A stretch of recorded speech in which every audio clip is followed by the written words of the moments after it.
Assalamualaikum warahmatullahi wabarakatuh. Perkenalkan, nama saya Rika Hidayati dari jurusan Office Management Senior 2. Di sini saya akan menjelaskan tentang cara penyerahan barang atau biasa disebut dengan Incoterms, kepanjangan dari International Commercial Terms. Incoterms ini memiliki tujuan agar tidak terjadi kesalahan dalam mengartikan istilah-istilah yang sering digunakan dalam perdagangan internasional.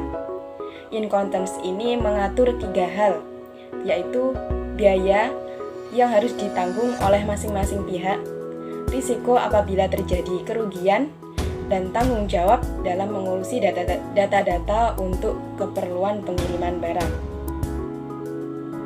Terdapat pengelompokan dalam Incoterms 2010, yaitu alat transportasi umum, aneka wahana atau multimodal, dan alat transportasi air.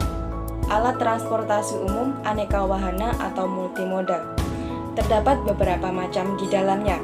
Yang pertama, EXW atau Xbox, yaitu penjual menyerahkan barang di tempat yang telah ditunjuk oleh pembeli.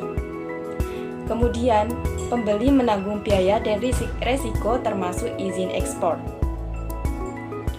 Yang kedua, yaitu FCA atau Free Carrier, yaitu penjual menyerahkan barang kepada pengangkut atau orang yang telah ditunjuk pembeli di tempat yang telah disebut.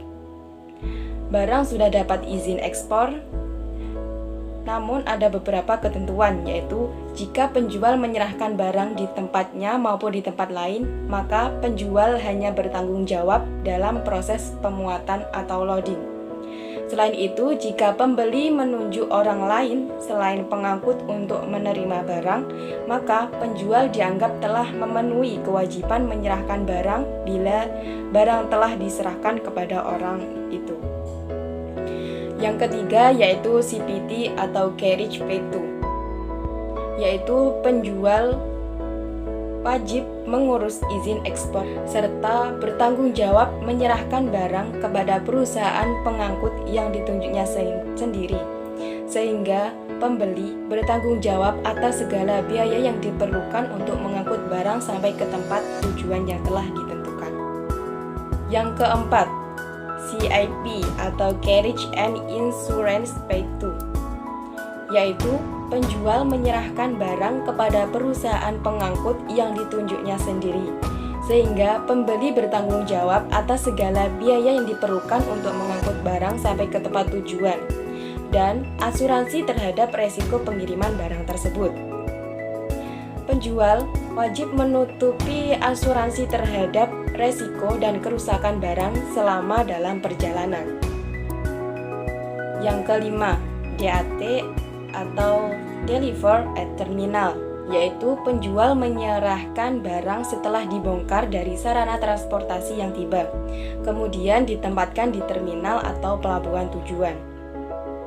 Penjual menanggung resiko dan biaya sampai di terminal tujuan serta melakukan clear of export, sedangkan pembeli melakukan clear for import.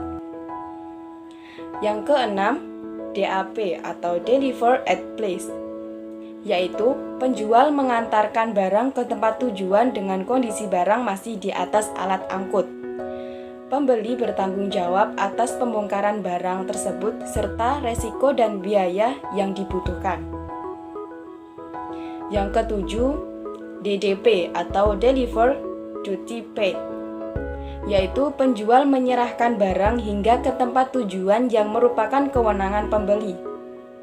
Penjual menanggung semua biaya sejak pemuatan barang, pengangkutan, hingga biaya masuk, PPh, serta PPN. Pengelompokan yang kedua yaitu alat transportasi air, yang di dalamnya juga terdapat beberapa jenis. Yang pertama, FAS atau Free Alongside Ship, yang artinya penjual bertanggung jawab menyerahkan barang di samping kapal di pelabuhan atau port of landing yang disebut, mengurus izin ekspor, serta memberitahukan kedatangan barang serta menyerahkan dokumen-dokumen yang diperlukan kepada pembeli. Sedangkan pembeli menanggung biaya dan resiko hilang atau kerusakan yang timbul saat barang tiba di samping kapal. Yang kedua yaitu FOB atau free on board, yang artinya penjual menyerahkan barang hingga di atas kapal. Kemudian resiko dan biaya pindah dari penjual ke pembeli setelah barang di atas kapal. Pembeli mengurus alat angkut, membayar freight, dan menanggung asuransi. Yang ketiga, CFR atau Cost and Freight to, yang artinya penjual menyerahkan barang hingga melewati pagar kapal di pelabuhan keberangkatan, serta menanggung setiap biaya dan pungutan setelah barang tersebut keluar dari pagar kapal pelabuhan keberangkatan. Namun, pembeli bertanggung jawab resiko kerusakan, kehilangan, dan resiko lain atas barang yang dikirim. Yang keempat, CIV atau Cost Insurance and Freight to, yang artinya penjual berkewajiban menyerahkan barang hingga melewati pagar kapal di pelabuhan keberangkatan.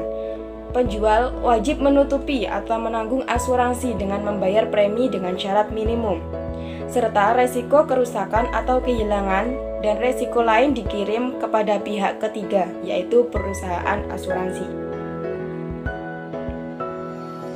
Demikian penjelasan dari saya. Wassalamualaikum warahmatullahi wabarakatuh.